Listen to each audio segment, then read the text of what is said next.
يرفع الله الذين آمنوا منكم والذين أوتوا العلم درجات والله بما تعملون خبير.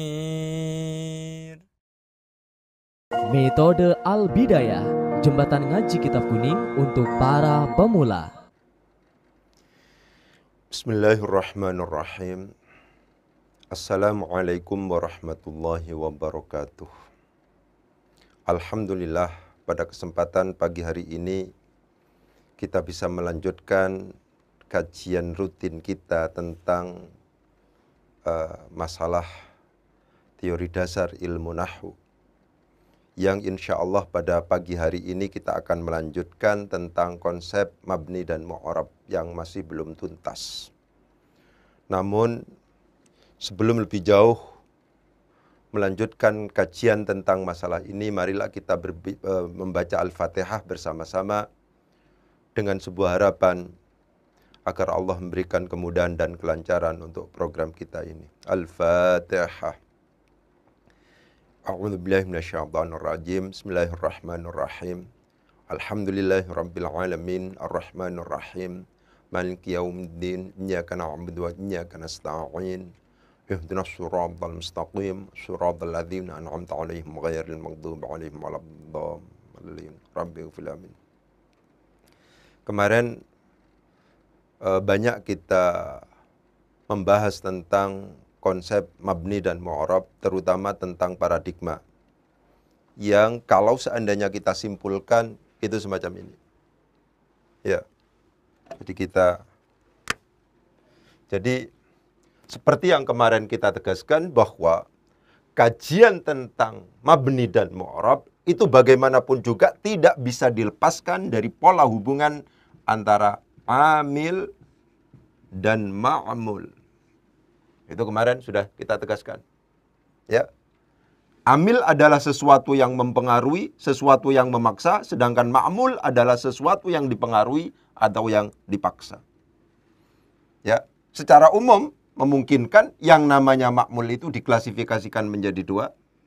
Ya, ada yang masuk dalam kategori fi'il, ada yang masuk dalam kategori isim. Itu semacam itu, ma'mul itu. Ya. Pun juga demikian, fi'il dibagi menjadi dua kategorinya, kaitannya dengan apa yang sedang kita kaji. Ya.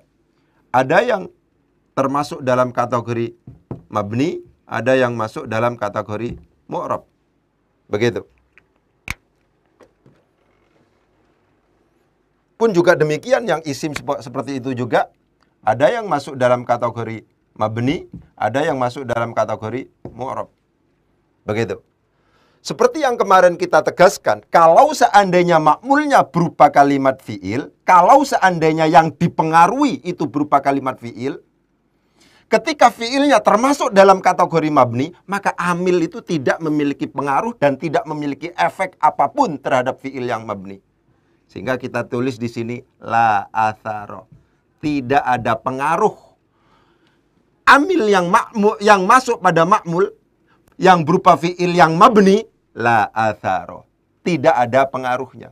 Sehingga seperti yang kemarin kita tegaskan, ketika misalnya makmulnya berupa fi'il mabni, tidak relevan untuk kemudian bertanya, apakah kemudian ini dibaca rofa, nasab, atau jazm. Ini sama sekali tidak relevan. Pertanyaan rofa, nasab, dan jazm itu sama sekali tidak relevan dalam konteks makmul yang berupa fi'il yang mabni. Ya kan? Itu semacam itu. Sedangkan kalau seandainya makmulnya berupa fi'il yang mu'rab, ini lahu atharun. Ya, lahu atharun. Maka ada pengaruhnya di sini. Kalau seandainya misalnya amilnya itu adalah menuntut untuk dibaca rofa, maka di sini dibaca rofa. Kalau seandainya amilnya itu menuntut untuk dibaca nasab, maka makmul yang berupa fi'il yang mu'rab itu nanti juga dibaca nasab. Kalau seandainya makmul amilnya itu masuk pada fi'il yang mu'rab yang menuntut untuk kemudian dibaca jazm, maka yang namanya fi'il juga harus dibaca jazm. Ini menurut saya bisa memetakan, ya. Saya sangat fanatik pada peta dan peta konsep berpikir, ya. Jadi saya ulangi lagi, kalau seandainya kita berbicara tentang yang namanya mabni mu'rab, maka tidak bisa tidak, maka mabni dan mu'rab itu kaitannya adalah pola hubungan antara amil dan ma'mul. Sedangkan ma'mul itu bisa diklasifikasikan menjadi dua, ada yang berkategori fi'il, ada yang berkategori isim. Fi'il secara umum seperti bab yang sedang kita hadapi ini adalah ada yang mabni, ada yang mu'rab. Ketika ma'mulnya berupa fi'il yang mabni, maka amil yang masuk, saya ulangi lagi, ketika ma'mulnya berupa fi'il yang mabni, maka amil yang masuk pada fi'il yang mabni ini la atharo, tidak ada pengaruhnya. Amil yang menuntut rofa misalnya tidak akan menjadikan fi'il mabni itu dibaca rofa, pun juga demikian. Amil yang menuntut untuk kemudian fi'il dibaca nasob tidak bisa kalau seandainya masuknya pada fi'il yang mabni, tidak bisa menjadikan fi'il yang mabni itu dibaca nasob, pun juga demikian kaitannya dengan jazm. Amil baru bisa berpengaruh pada fi'il ketika fi'ilnya berupa mu'rab. Ini lahu atharun, ada pengaruh. Amil rofa pada akhirnya berdampak pada ma'mul yang berupa fi'il mu'rab untuk dibaca rofa. Ya kan? Amil yang amil yang menasob itu berpengaruh pada ma'mul yang berupa fi'il yang dibaca yang mu'rab untuk kemudian dibaca nasob dan seterusnya. Ini kalau seandainya dicontohkan misalnya yaf'ulu, ayyaf'ula, lam yaf'ul. Itu semacam itu, ya. Jadi penting. Lah, bagaimana kaitannya dengan isim? Ini yang penting untuk kemudian ditegaskan. Ini yang menjadi kajian kita. Paradigma berpikir kita ketika kita berkaitan dengan isim ternyata beda dengan kalimat fi'il. Yang secara ekstrim ada perbedaan pengaruh antara fi'il yang mabni dan mu'rab. Itu semacam itu. Untuk kalimat isim sebenarnya apakah itu masuk pada kalimat mabni, isim yang mabni atau mu'rab? Ini lahu atharun kabeh. Lahu atharun semuanya. Lahu atharun. Ya, lahu atharun. Ini saya hapus saja ya. Ini kan sudah selesai. Nah, gitu.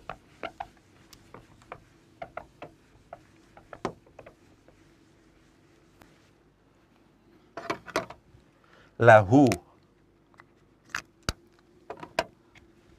Ini lahu atharun. Nah, ini lahu atharun. Bedanya apa? Kalau ini lahu atharun walaisa lahu alamatun. Walaisa lahu alamatun. Ya, amil itu memiliki pengaruh kepada ma'mul, akan tetapi tidak ada tanda yang kemudian dijadikan sebagai pegangan bahwa dia sedang dibaca rofa, nasab, atau jer. Tapi kalau mu'rab, lahu atharun walahu alamatun. Bedanya begitu. Tetap fi'il isim mabni ini pada akhirnya bisa berhukum rofa, nasab, dan jer. Nah, begitu ya. Ini kerangka berpikir kita. Jadi isim yang mabni ini tetap pada akhirnya apakah dibaca rofa, nasab, atau jer, lahu atharun. Amil yang masuk pada ma'mul yang berupa isim yang mabni, tetap pada akhirnya amil itu bisa berpengaruh pada isim yang mabni itu, akan tetapi laisa lahu alamah, tidak memiliki tanda. Ya, tidak memiliki tanda. Saya contohkan misalnya. Ya. Saya contohkan misalnya. Gitu. Misalnya seperti lafadz hadza. Misalnya hadza kitabun. Ya, hadza kitabun misalnya. Rafa di sini. Kalau seandainya ini saya masuk inna hadza kitabun. Ya, kemudian kalau seandainya saya masuki kana hadza misalnya hadza kitaban, atau ya kana hadza kitaban misalnya. Perhatikan di sini. Hadza termasuk dalam kategori isim isyarah. Di sini rofa. Ya kan? Jadi ada hukum rofa. Hadza di sini juga isim isyarah. karena dimasuki inna, amil inna, maka di sini berhukum nasab. Akan tetapi bedanya dengan yang mu'rab, kalau ini walahu alamatun, dia punya tanda. Kalau ini walaisa lahu alamatun, tidak memiliki tanda. Ya. Jadi, isim yang mabni ketika dimasuki amil, ma'mul yang berupa isim yang mabni ketika dimasuki amil, tetap amil itu memiliki dampak dan pengaruh. Amil yang nasab pada akhirnya, amil yang menuntut nasab pada akhirnya berdampak, memiliki pengaruh pada isim yang mabni untuk kemudian isim tersebut dibaca rofa, dibaca nasab, dibaca jer. Pun juga demikian. Amil yang merofakkan itu berpengaruh, amil yang merofakkan, menasabkan, mengejarkan itu berpengaruh pada makmul yang berupa isim yang mu'rab. Ya. Bedanya adalah untuk kemudian dibaca rofa, nasab, dan jer. Bedanya kalau seandainya mabni laisa lahu alamah, tidak memiliki tanda. Kalau seandainya mu'rab, lahu alamatun. Ya, lahu alamatun. Ja'a misalnya, kalau yang gampang ini. Ja'a Muhammadun rofa. Ra'aitu Muhammadan nasab. Marortu bi Muhammadin. Itu semacam itu. Ya, jadi petanya ini enak seperti ini menurut saya. Ya, dibedakan makmulnya apakah berupa fi'il atau berupa isim. Ya, kalau isim itu mabni dan mu'rab itu sama-sama punya pengaruh, yang namanya amil itu, cuman bedanya kalau mabni laisa lahu alamatun, tidak memiliki tanda. Kalau seandainya mu'rab lahu alamatun, memiliki tanda i'rab. Ya, ini ada tanda i'rabnya. Dhammah, fathah, kasrah. Bandingkan dengan misalnya jaa hadza al-waladu. Fa'il di sini sama dengan ini fa'il. Ra'aitu hadza al-walada. Ya, di sini maf'ul bih, nasab, ya. Marartu bi hadza al-waladi. Ya, bi hadza al-waladi. Di sini jar. Ya kan? Tetap amil ja'a bisa mempengaruhi hadza sehingga dibaca rafa. Amil ra'a itu mempengaruhi hadza sehingga dibaca nasab. Amil bi di sini mempengaruhi hadza sehingga dibaca jar. Akan tetapi laisa lahu alamah. Karena ini termasuk dalam kategori yang mabni, meskipun lahu atharun, amil ini memiliki pengaruh kepada makmul yang berupa isim yang mabni ini, tapi tidak ada tanda yang menunjukkan bahwa dia dibaca rofa, tidak ada tanda yang menunjukkan bahwa dia dibaca nasab, tidak ada tanda yang menunjukkan bahwa dia dibaca jer.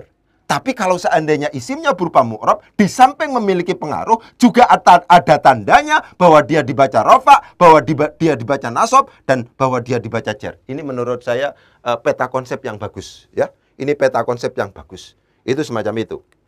Ya, dalam konteks inilah kemudian kemarin yang sempat saya singgung itu, tapi tidak tuntas. Akhirnya kita menemukan sebuah konsep, gitu ya, tentang harokat. Di sini pada akhirnya memunculkan harokatul bina. Di sini memunculkan harokatul i'rab. Begitu, ya.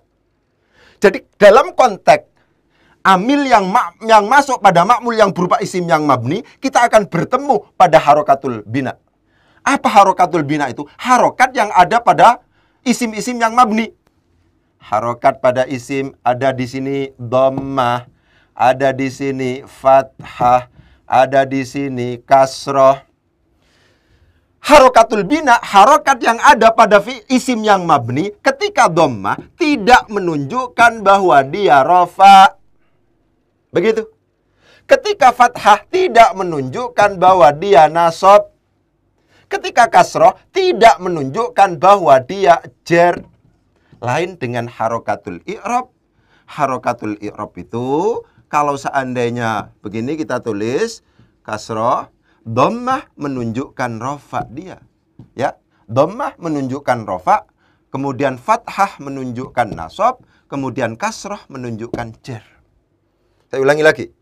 Ketika kita berkaitan dengan makmul yang berupa isim yang mabni dan mu'rab ini, pada akhirnya kita bertemu dengan sebuah konsep tentang harokat. Harokat. Harokat itu ternyata ada dua, harokatul bina dan harokatul i'rab. Harokatul bina itu adalah ketika dhammah tidak menunjukkan rofa, harokat yang masuk pada isim-isim yang mabni. Sehingga karena ini adalah masuk pada isim mabni, maka dhammah tidak menunjukkan bahwa dia rofa, fathah tidak menunjukkan bahwa dia nasab, kasroh tidak menunjukkan bahwa dia itu adalah jar. Itu namanya harokatul bina. Sedangkan harokatul i'rab, dhammah menunjukkan rofa, fathah menunjukkan nasab, kasroh menunjukkan jar. Saya contohkan misalnya. Ya. Ini dhammah misalnya. Ja'a Muhammadun. Dhammah di sini menunjukkan dia rofa, fa'il. Ya. Ra'aitu Muhammadan misalnya, di sini fathah di sini menunjukkan bahwa dia dibaca nasab sebagai maf'ul bi. Ya.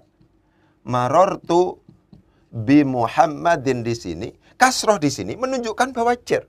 Tapi tidak dalam konteks ketika misalnya yang namanya harokat itu terdapat pada isim-isim yang mabni. Bisa dicontohkan? Bisa. Misalnya kata-kata misalnya aqsamuhu wa aqsamuhu, dilihat di sini dhammah di sini. Hu di sini adalah menjadi mudhafun ilaihi, aqsam di sini menjadi mudhaf.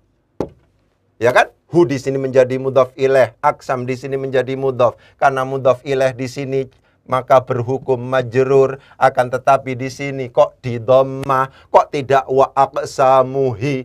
Hu yang ada di sini, dhammah yang ada di sini adalah masuk pada isim dhamir. Isim dhamir termasuk dalam kategori isim yang mabni. Karena demikian, dhammah yang ada di sini tidak menunjukkan bahwa dia itu sedang dibaca rafa. Ya kan? Misalnya saya contohkan. Kita buka misalnya. Kita buka misalnya. Ini ka. Ini ka. Kita buka. Fathah tidak menunjukkan nasab. Ka di sini sama. Ini sedang menjadi mudhafun ilaihi. Sedang menjadi mudhafun ilaihi. Kaf di sini sedang menjadi mudhaf ilaih yang berarti berhukum majrur. Tapi kenapa kok di fathah? Fathah yang ada di sini adalah fathah yang ada pada isim dhamir.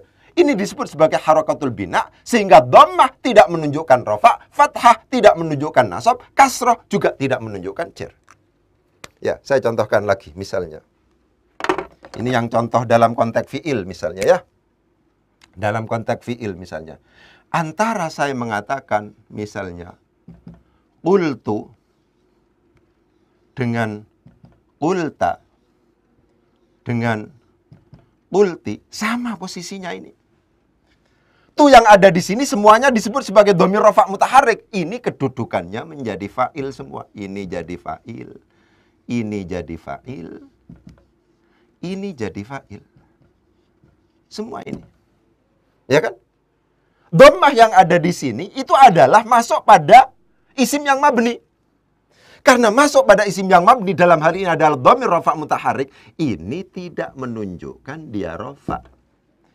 Fathah yang ada di sini tidak menunjukkan bahwa dia sedang berhukum nasab. Kasroh yang ada di sini tidak menunjukkan bahwa dia sedang berhukum jar. Begitu. Ini namanya harokatul bina. Jadi harokatul bina itu adalah harokat yang muncul yang terdapat dalam isim-isim yang mabni. Ketika harokatnya itu adalah harokatul bina, karena kita yakin bahwa ini adalah termasuk dalam kategori isim-isim yang mabni, maka dhammah yang ada di situ tidak menunjukkan bahwa dia dibaca rofa, fathah yang ada di situ tidak menunjukkan bahwa dia dibaca nasab, kemudian kasroh yang ada di situ tidak menunjukkan bahwa dia sedang dibaca jar. Harokatul bina pertimbangannya adalah lil munasabah, untuk penyesuaian. Apakah penyesuaiannya dengan dhamir? Ini penyesuaian disesuaikan bisa dengan dhamir, ya, kata gantinya. Ini saya sedang kepingin ngomong, saya telah berkata. Kalau saya berarti tu. Kamu laki-laki telah berkata, ya kulta, laki-laki di sini, munasabahnya di situ. Ya, disesuaikan dengan konteksnya. Saya kepingin saya mengatakan, saya mengatakan, ya, berbicara saya mengatakan. Ketika saya mengatakan, berarti adalah di sini adalah dhamirnya adalah mutakallim wahdah. Tapi ketika kamu laki-laki, maka kulta di sini. Ketika kamu perempuan yang berbicara, maka kulti di sini. Maka harokat yang ada di sini lebih pada penyesuaian. Penyesuaian dengan konteksnya. Karena di sini yang berbicara itu adalah orang, orang pertama tunggal, mutakallim wahdah, maka kultu. Ketika mukhatab, orang yang diajak bicara laki-laki tunggal, maka kulti. Ketika misalnya mukhatabah, orang laki-laki, perempuan tunggal yang diajak bicara, maka kulti. Ya. Jadi penting untuk kemudian ditegaskan bahwa amil yang masuk pada makmul yang berupa isim, ya, itu semuanya berpengaruh amil itu. Apakah isimnya berupa mabni atau mu'rab? Akan tetapi bedanya, kalau yang mabni hanya lahu atharun walaisa lahu alamatun. Ada pengaruh tapi tidak ada tandanya. Kalau mu'rab lahu atharun, ada pengaruh, atharun itu pengaruh, walahu alamatun, dan juga ada tandanya. Ya. Ada pengaruh dan tapi tidak ada tandanya. Ada pengaruh tapi tidak ada tandanya. Itu kalau yang bedanya. Karena demikian maka akhirnya konsep ini memunculkan pada ada konsep harokatul bina, ada konsep harokatul i'rab. Harokatul bina adalah harokat yang terdapat pada isim-isim yang mabni, sedangkan harokatul i'rab adalah harokat yang muncul pada isim-isim yang mu'rab. Karena demikian ada perbedaan. Kalau harokatul bina, karena ini adalah muncul pada isim-isim yang mu'rab, dhammah menunjukkan rafa, fathah menunjukkan nasab, kasroh menunjukkan jer. Sedangkan harokatul bina, harokat yang terdapat pada kalimah-kalimah isim yang mabni, itu dhammah tidak menunjukkan rafa.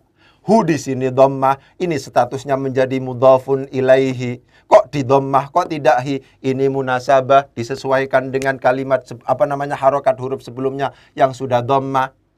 Kalau seandainya di sini ala, misalnya ala aqsamihi, menjadi berubah dibaca kasroh. Perubahan itu munasabah. Munasabah dalam konteks fa'ilnya, munasabah harokat huruf sebelumnya. Saya ulangi lagi, munasabah kesesuaian itu bisa jadi disesuaikan dengan pelakunya itu siapa.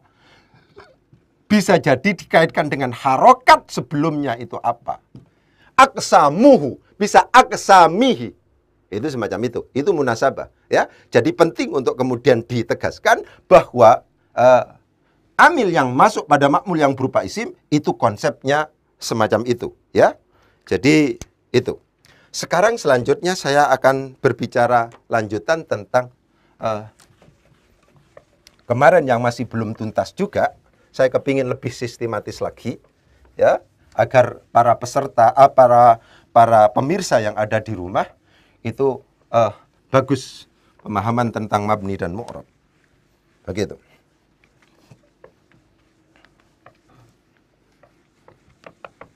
Ya. Apa sih mabni itu? Apa mu'rab itu? Seperti yang saya katakan kemarin. Sekedar mengurang. Mabni, mu'rab. Apa mabni itu? Mabni itu adalah kalimat isim yang harokat huruf akhirnya. Kalimat isim yang harokat huruf akhirnya, harokatnya itu tidak mengalami perubahan apapun meskipun dia dimasuki oleh amil. Sedangkan mu'rab, harokat huruf akhirnya memungkinkan terdapat perubahan sesuai dengan amil yang memasukinya. Itu begitu. Ya. Yang penting dalam kaitannya dengan ini adalah pembagian amil. Pembagian mabni. Mabni itu ada yang masuk dalam kategori yang wad'i. Ini istilah saya. Ada yang sifatnya aridi. Begitu. Apa yang dimaksud dengan wad'i itu? Sejak awal dari sononya, dalam kondisi apapun, maka isim-isim yang masuk dalam kategori yang mabni ini tetap selalu dianggap sebagai mabni. Bukan karena konteks, tapi karena memang sejak awal dia masuk dalam wilayah yang mabni. Apa saja itu? Nah, ini yang harus dihafal. Di sini ada yang disebut sebagai isim dhamir. Maksudnya apa? Kalau seandainya kita bertemu dengan isim dhamir, maka di situ pasti mabni. Harokat yang ada di situ pasti harokatul bina, bukan harokatul i'rab. Ada isim isyarah di sini. Begitu ya? Kalau seandainya kita bertemu dengan kata petunjuk, ya, maka harokat huruf akhirnya tidak akan berubah-ubah. Hadza itu tidak akan berubah menjadi hadzu, tidak akan berubah menjadi hadzi. Hadza ya hadza, itu semacam itu. Harokat yang ada di situ disebut sebagai harokatul bina, bukan harokatul i'rab. Dzalika, ka di situ tidak kemudian menunjukkan bahwa di situ sedang dibaca nasab. Karena ka di situ adalah merupakan harokatul bina. Kok tahu kalau itu harokatul bina? Karena ini masuknya pada isim yang mabni. Itu semacam itu. Kalau seandainya kita bertemu dengan isim mausul, kata sambung, isim mausul itu alladzi tidak akan berubah menjadi alladzu, yang lain nggak mungkin berubah.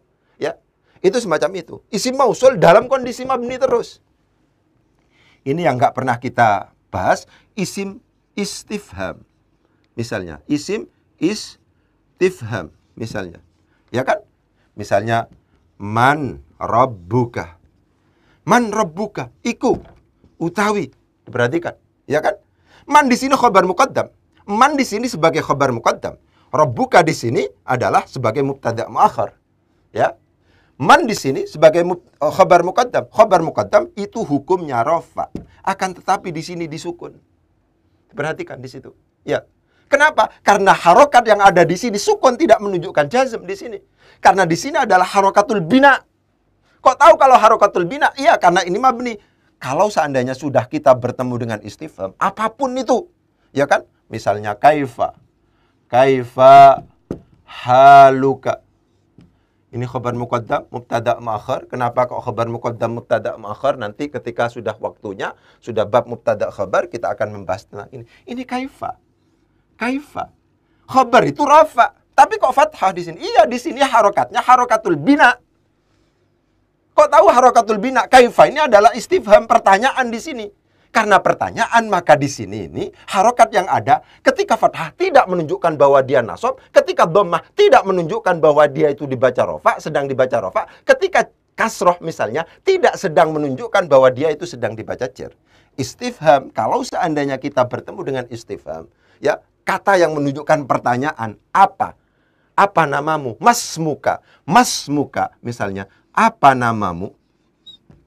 Masmuka misalnya. Ma di sini itu adalah termasuk dalam kategori istifham. Setiap isim istifham itu termasuk dalam kategori yang mabni, maka tidak mungkin terjadi perubahan di sini.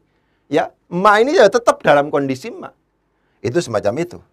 Apalagi yang termasuk dalam kategori yang wad'i ini, yang sejak awal dari sononya sudah ada ketetapan bahwa itu adalah termasuk dalam kategori yang mabni, itu adalah isim syarat. Apa isim syarat itu? Isim yang artinya membutuhkan jawaban maka. Saya ulangi lagi, isim syarat. Isim syarat itu adalah isim yang artinya membutuhkan jawaban maka. Barang siapa yang beriman kepada Allah dan hari akhir, ini mang kana yu'minu billahi wal yaumil akhiri. Misalnya begitu. Fal yukrim dhaifahu. Man di sini mubtada. Kok sukun lagi, Ustaz? Ya kan? Ini namanya syarat. Kenapa kalau syarat, Ustaz? Syarat termasuk dalam kategori al-asma al-mabniyah. Pokoknya bertemu dengan isim dhamir, isim isyarah, isim mausul, isim istifham, isim syarat, dan kemudian isim fi'il. Isim fi'il, semuanya itu dari sononya sejak awal itu berhukum mabni. Tidak mungkin ini harokat huruf akhirnya dapat dipengaruhi oleh amil yang masuk. Ya pokoknya tinggal menghafalkan pokoknya, kena pokok ini sudah melampaui kaidah. Ya, harokat yang ada pada isim dhamir, huwa huma hum, hiya huma huwa misalnya. Wawunya di fathah itu, fathahnya harokatul bina. Anta antuma anta, kok gak antu? Jadi mubtada. Itu harokatul bina. Ya, dzalika, itu harokatul bina. Semuanya harokatul bina. Kalau seandainya ini masuk dalam kategori isim yang mabni. Ini yang saya istilahkan mabni yang sifatnya wad'i, mabni yang sejak awal dari sononya itu sudah ditetapkan sebagai isim yang mabni. Itu semacam itu. Ada juga yang sifatnya aridi. Aridi itu maksudnya kontekstual. Ya, ini tergantung pada konteksnya. Aridi itu tergantung pada konteksnya. Ya gitu, seperti itu. Ya. Seperti apa, Ustaz? Misalnya ini. Ya, kata-kata Muhammadun awalnya itu adalah mu'rab. Ya, sehingga ja'a Muhammadun, ra'aitu Muhammadan, marartu bi Muhammadin. Tapi ketika dia sedang menjadi munada, ya, isim yang dipanggil yang dimasuki huruf nida, ya Muhammadu, ini terkenal dengan mabniun ala ma yurfa'u bihi. Itu seperti itu. Ya rajulu. Rajulun asalnya ini adalah mu'rab. Tapi ketika dimasukin, ini namanya munada nakirah maksudah. Nanti pada akhirnya kita akan membahas ini. Ya kan? Ini namanya mabniyun ala ma yurfa'u bihi. Ketika dimasukin la allatil nafyil jinsi misalnya. La rajula. Itu semacam itu. Ya. Jadi penting untuk kemudian diketahui mana posisi-posisi itu kita yakini sebagai posisi yang mabni, mana yang mu'rab. Lah selain yang mabni itu termasuk dalam kategori yang mu'rab. Jadi ada wad'i, ada aridi itu ya. Aridi itu terjadi pada munada, terjadi pada la allatil nafil jinsi, terjadi pada ba'du dan qablu yang inqita' anil idhofah, ba'du dan qablu yang inqita' anil idhofah, terjadi pada misalnya adat murakkab mulai dari 11 sampai 19 dan seterusnya. Itu aridi semuanya. Itu karena konteks saja. Ya, bukan sejak awal diputuskan seperti itu. Konteksnya memang dia sedang menjadi adat murakkab. Dia sedang menjadi inqita' anil idhofah dan seterusnya. Selanjutnya untuk menyempurnakan apa yang dimaksud dengan mu'rab. Mu'rab itu adalah lafadz atau kalimah isim yang harokat huruf akhirnya memungkinkan terjadi perubahan karena dimasuki oleh hamil. Ya. Jadi mu'rab itu begitu, harokat huruf akhir, kita ngomong harokat huruf akhir, itu bisa berubah sesuai dengan amil, sesuai dengan tuntutan amil. Contohnya misalnya, Ja'a Muhammadun. Begitu, ya. Ja'a Muhammadun, misalnya. Ra'aitu Muhammadan, misalnya. Marortu bi Muhammadin, misalnya. Ini. Nah, ini harokat huruf akhirnya. Ngomong harokat huruf akhir. Harokatnya berubah dari dhammah ke fathah. Ini namanya mu'rab. Ciri-cirinya mu'rab itu apa? Ciri-ciri mu'rab ketika plus al itu kemungkinan besarnya adalah mu'rab dia. Ketika ditanwin, kemungkinan besarnya adalah mu'rab. Ketika dimudhafkan, kemungkinan besarnya adalah mu'rab. Ciri-cirinya itu.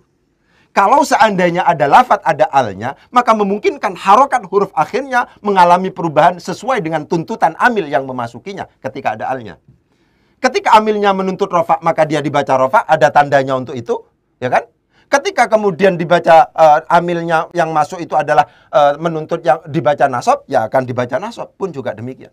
Ya, kalau yang ada alnya misalnya ja'a ar-rajulu, ra'aitu ar-rajula, marartu bir-rajuli. Ini ada alnya.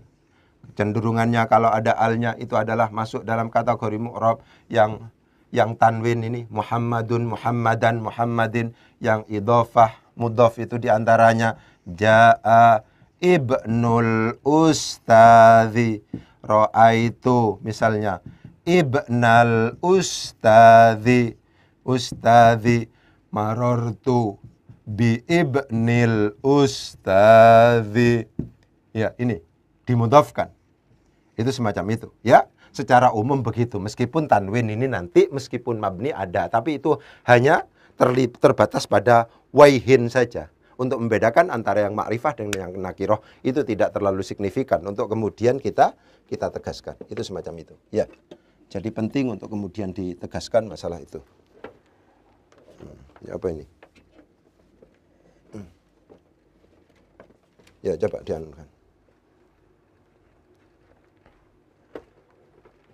Ini. Itu begitu ya. Jadi mungkin secara umum konsep tentang mabni mu'rab yang paling penting pikirannya. Saya sangat fanatik pada yang namanya sistematika. Ya. Ketika kita sudah ketemu sistematikanya, misalnya tadi amil ma'mul, ma'mul ada yang berupa kalimat fi'il, amil ma'mul ada yang berupa kalimat isim. Yang berupa kalimat fi'il itu ada yang mabni, ada yang mu'rab. Ketika mabni itu la athar. Ketika yang mu'rab ada atharnya. Itu semacam itu. Kalau yang isim lahu atharun, bedanya lahu alamatun atau laisa lahu alamah. Itu yang menurut saya menjadikan kita bisa mudah mencerna. Menjadikan kita bisa mudah mencerna. Yang paling penting adalah bagi panjenengan, saya hanya tegaskan bahwa di sini banyak pengalaman untuk kemudian menjadikan anak dari tidak bisa menjadi bisa. Itu banyak pengalaman di pondok kami, gitu ya. Bahkan teman-teman yang sudah sarjana sekalipun, saya punya pengalaman di sini, ada dari Bandung, ya ada dari Kerawang, ada datang ke sini. Tapi itu mau hafalan. Hafalannya dua, hafalan yang namanya qawaid, hafalan yang namanya mufradat. Kalau seandainya kita tidak mau hafalan, jangan kemudian kita berandai-andai bahwa kita akan bisa membaca kitab. Karena sejatinya memang kitab itu adalah sesuatu yang sulit. Itu semacam itu. Mungkin itu yang bisa saya sampaikan. Kurang lebihnya mohon maaf. Wabillahi taufiq wal hidayah. Wassalamualaikum warahmatullahi wabarakatuh.